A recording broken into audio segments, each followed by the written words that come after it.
Olá, gente, aqui quem fala é João Felipe e este aqui é um vídeo resposta ao questionamento levantado por Carlos do canal Poliana Indignada, e a pergunta dele foi: se você pudesse voltar no tempo, você mataria Hitler?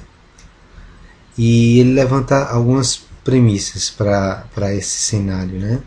Que primeiro você teria recursos limitados para fazer essa tarefa, que você teria que decidir isso dentro de 3 dias e que não precisa levar em conta as questões de paradoxo. Por exemplo, se você matasse Hitler, isso eventualmente poderia levar ao seu nascimento e você não poderia voltar no tempo e matar Hitler. Nada disso. Então, e basicamente são essas as premissas, certo? Levantadas pelo Carlos. E antes de responder, eu gostaria de levantar umas premissas minhas para essa questão. A primeira delas é que é decorrente, na verdade, da própria questionamento. Se você está voltando no tempo para cometer o assassinato, você tem noção, pelo menos, do papel de Hitler no Holocausto da Segunda Guerra, certo? Então essa é uma premissa. Você sabe o que ele vai fazer, com certeza. E a segunda premissa que eu levanto é que a morte dele vai alterar a história de alguma maneira, correto? E a terceira e última é que, mesmo que altere, você não tem como saber o resultado, porque isso só vai ser possível depois que você fizer o ato. Então essas são as minhas 3 premissas para responder essa questão. E dentro desse contexto de premissas, a minha resposta seria não. Eu não mataria Hitler, porque eu vou tentar esclarecer um pouco melhor isso para vocês.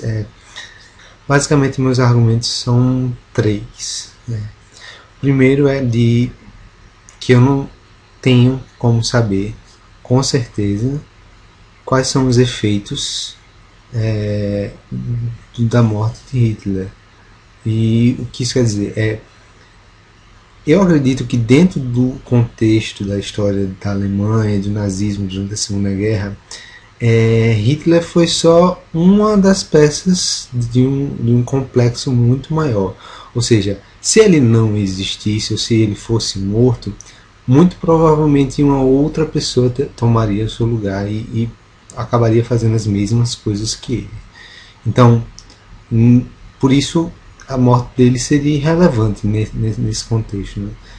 O meu segundo argumento é que, e é um argumento apresentado no filme que o Carlos indicou, é que existem outras opções para a morte. Você poderia tentar convencê-lo a não seguir o nazismo, convencê-lo a não compartilhar dessa ideologia, ou até mesmo sequestrá-lo, levá-lo para outro país como um escravo e assim impedir que ele agisse na Alemanha. Então existem outras opções para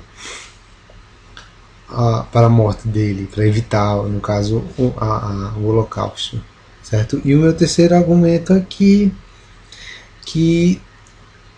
isso aí algumas pessoas poderiam levantar, né, a questão, não, mas ele vai com certeza causar a morte, você tem que fazer pelo menos alguma coisa. Não. Aí é uma questão punitiva da morte, nesse caso a gente estaria usando uma pena, praticamente uma pena de morte pelo mal que ele irá causar. E esse é o problema, ele irá causar o mal ainda, porque a gente viajou no tempo antes do Holocausto, certo? Então, ele ainda não cometeu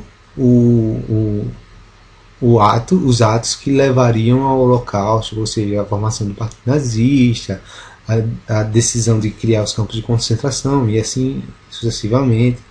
Então, não seria justo nesse momento matá-lo, porque ele ainda não realizou os atos, não começou a executar os atos que levariam à morte das pessoas. Então, para mim, nesse momento não seria justo matá-lo. E com isso eu posso resumir a minha ideologia quanto a em que condições a morte de uma pessoa é justificável, é moralmente aceita, em basicamente uma frase, que a morte de uma pessoa só é justificada quando você tenta, quando você vai proteger a vida de outra ou evitar a sua morte, né? E só é possível quando é absolutamente necessário, quando você não tem nenhuma outra alternativa. Que o caso mais prático, mais comum é a legítima defesa. A pessoa está no momento tentando matar outra pessoa, ou já puxou a arma e vai atirar, ou então, enfim, só nesse exato momento que você tem o direito de tirar a vida dela. Porque antes disso, você ainda não tem a certeza do que vai acontecer, você não está certo do que vai acontecer no futuro, então ela pode acabar não matando, enfim. E depois do ato ter feito, ou seja, depois dela ter matado a pessoa, também não tem nenhuma justificativa, porque a pessoa está morta já, não vai voltar, e para mim não tem um caráter punitivo a pena de morte. Simplesmente não serve como uma pena, pelo menos para mim. Mas então você pode se perguntar em qual cenário a morte de Hitler seria justificável. Bem, o único cenário que eu posso pensar é naquele que você tem a certeza absoluta que você vai estar pelo menos salvando uma vida, né? Digamos que você tenha, sei lá, algum modo de saber quantas pessoas você vai salvar matando Hitler. Se for pelo menos uma, aí é totalmente justificável a morte dele, né? Mas isso você tem que saber antes de cometer o assassinato, porque senão aí é totalmente arbitrário. Você acha que vai salvar e aí acabou salvando, enfim. Não é, para mim, moralmente aceito fazer isso sem saber, né? E então, para encerrar esse vídeo, eu gostaria de ler uma passagem do livro do Senhor dos Anéis. A cena é do primeiro livro da Sociedade do Anel, e o Frodo e Gandalf estão discutindo o papel de Gollum, toda a questão do achado do Anel, e o Frodo argumenta que o Gollum, por tudo que ele fez, merecia morrer.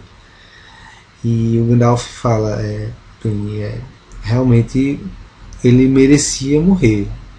Muitas pessoas que vivem merecem morrer, e muitas pessoas que morreram merecem viver. Você pode dar-lhes a vida de volta? Então não seja tão ávido em julgar e condenar uma pessoa morta. Nem mesmo os mais sábios conseguem ver o final de todas as coisas. E basicamente isso reflete muito bem a minha ideologia, o meu conceito de moral na questão do assassinato e da morte das pessoas. Então, muito obrigado pela atenção e até o próximo vídeo.